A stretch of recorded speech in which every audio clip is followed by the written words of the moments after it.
శ్రీజ డాగర్ని మాధురి గారికి ఇచ్చి మీరు ఎంత బాగా నామినేట్ చేస్తారో అలాగే బాండింగ్ అని చెప్పి ఎవరిని నామినేషన్ చేస్తారో చూద్దామని చెప్పి శ్రీజ డాగర్ని మాధురి గారికి ఇస్తే మాధురి గారు రీతుని నామినేట్ చేస్తుంది. రీతుని నామినేట్ చేసి నువ్వు సపోర్టింగ్ గేమ్ ఆడడం వల్ల ఇండివిజువల్ ప్లేయర్స్ చాలా నష్టపోతున్నారు గేమ్లో, నిన్ను నిన్ను ట్రస్ట్ చేయొద్దని చెప్పేసి టీం మెంబర్స్ అందరూ చెప్పారు, అలా కళ్యాణ్ కూడా చెప్పాడు అని అంటే అందుకు రీతు వచ్చేసి మరి మీకు అంత ట్రస్ట్ లేకపోతే నన్ను ఎందుకు మీ టీంలో ఉంచుకున్నారు అని అడుగుతుంది. అడిగితే మాధురి గారు నువ్వు వెళ్ళిపోతావు అనుకున్నాను కానీ నువ్వు వెళ్ళలేదు అని చెప్తుంది అనమాట. చెప్తే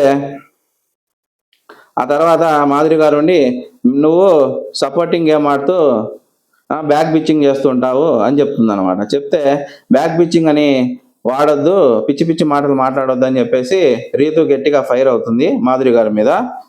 ఆ తర్వాత వచ్చేసి పవన్ గేమ్ కూడా నువ్వు చెడగొట్టావు, పవన్ చాలా మంచి ప్లేయరు, అతని ఇండివిజువల్ ప్లేయరు, అతని గేమ్ కూడా నువ్వు చెడగొట్టావు అని చెప్పేసి పవన్ని సపోర్ట్ చేస్తూ మాధురి గారు అంటుంది.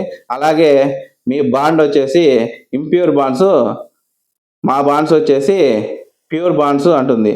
ఎందుకంటే రీతు అడిగిద్ది ఇప్పుడు నువ్వు తనుజాతో ఎందుకు బాండ్ పెట్టుకున్నావు, అలాగే మిగతా వాళ్ళతో వాళ్ళు తనుజ వచ్చేసి కళ్యాణ్తో ఎందుకు బాండ్ పెట్టుకున్నాడు, వీళ్ళందరి బాండ్స్ కదా, వాళ్ళ బాండ్స్ కనపడలేదా, నా బాండే కనపొచ్చిందా అని చెప్పి రీతు గట్టిగా అడిగితే మా అందరివి ఆర్గానిక్ బాండ్స్, నీవి ఇన్ఆర్గానిక్ బాండ్స్, మావి ప్యూర్ బాండ్స్, నీవి ఇంప్యూర్ బాండ్స్ అని చెప్పేసి గట్టిగా కేకలేసి ఆమె రీతుని నామినేట్ చేస్తుంది.